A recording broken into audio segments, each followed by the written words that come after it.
manifestement, il y a des problèmes de fonctionnement avec cette force régionale.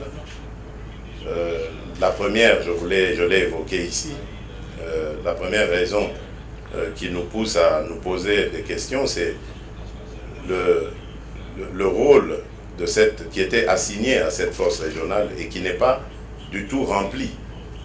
Aujourd'hui, il y a dans certaines localités une cohabitation observée entre les contingents de la force régionale est-africaine et les terroristes du M23, ce qui n'était pas prévu au programme.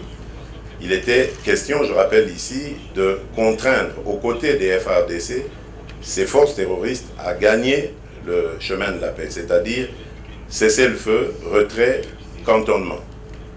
Et aujourd'hui, malheureusement, on constate qu'il y a des forces qui tolèrent.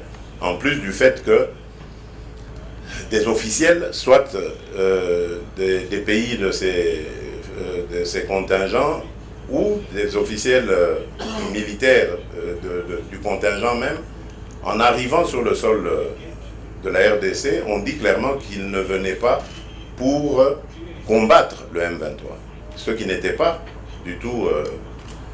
Alors, à côté de cela, il y a le problème du commandant de la force lui-même. Vous avez suivi, monsieur le général Jeff Niaga, qui a démissionné de manière spectaculaire, nous surprenant tous, et parlant de menaces, des menaces auxquelles il ne nous a jamais fait part.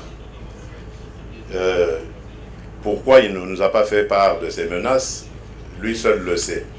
Et lorsqu'il décide de quitter la République démocratique du Congo, le Kenya désigne directement un autre commandant de la force sans consultation, comme si cette force n'appartenait que au Kenya.